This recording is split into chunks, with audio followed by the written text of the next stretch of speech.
Hi, it's Raul again. In this episode, I'll be discussing stakes, cages, and trellises.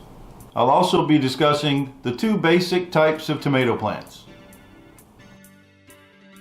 On this row are my indeterminate tomatoes. Indeterminate varieties of tomatoes are also called vining tomatoes. They will grow and produce fruit until killed by frost and can reach heights of up to 10 feet, although 6 feet is considered the norm. They will bloom, set new fruit, and ripen fruit all at the same time throughout the growing season. They require substantial caging or staking for support. Pruning and the removal of suckers is practiced by many, but is not mandatory. I stake my indeterminate tomatoes. I use 1/2-inch rebar for the stakes. They are strong and last a very long time. Most of these stakes are already 20 years old. I purchased 20-foot sections and cut them in thirds. I sucker my indeterminate tomatoes. Suckering is simply the removal of unwanted growth. This growth occurs where a branch meets the stem. Quite often, I allow one of the suckers on a plant to continue to grow. This creates a plant with 2 main stems. Any more would be difficult to attach to the stake. I remove all other suckers from the plant as they appear.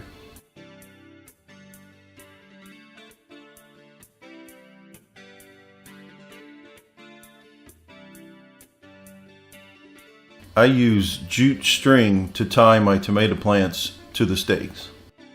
I tie them loosely to give the stem some room to grow.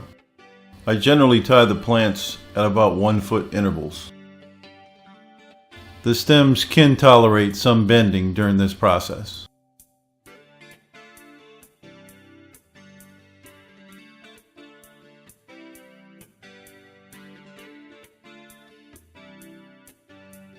I manipulate the plant such that the flower buds face away from the stake.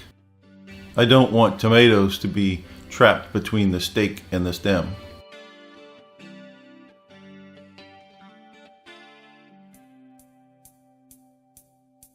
This is my row of determinate tomatoes. Determinate varieties of tomatoes, also called bush tomatoes, are varieties that are bred to grow to a compact height, approximately 4 feet.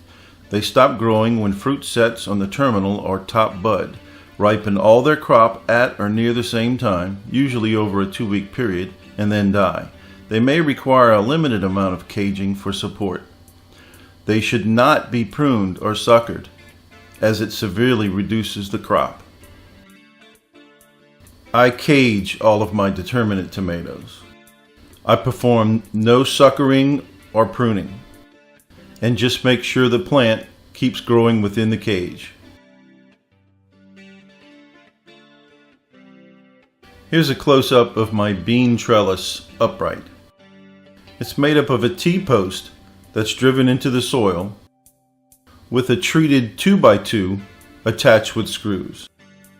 2 pieces of angle iron are welded together to create the horizontal support. None of the wood is below ground level. This alleviates a problem I used to have where the 2x2 pole simply rotted after a couple of seasons. The long stringers are made of electrical conduit attached with straps.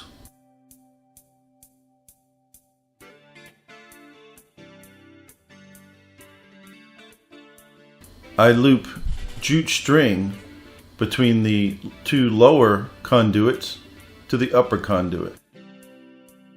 This creates a structure for the bean plants to climb.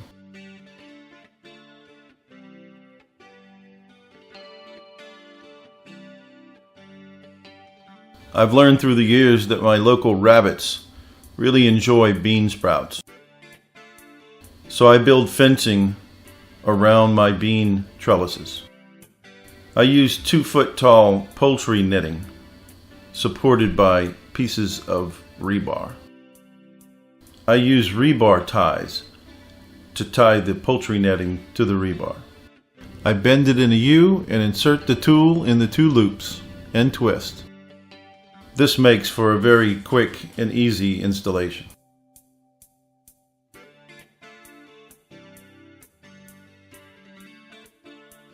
These rebar stakes can create a safety hazard.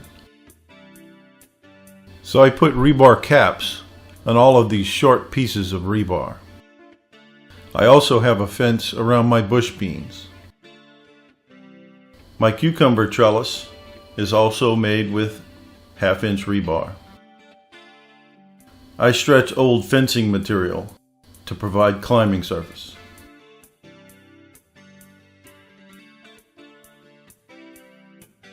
This is my row of peppers.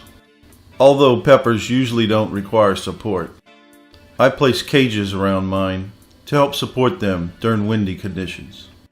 Since the immature peppers are all green, the colored tape helps identify their mature colors. Please subscribe to my channel and continue following this year's journey. In the next episode, we'll visit the garden and check its progress.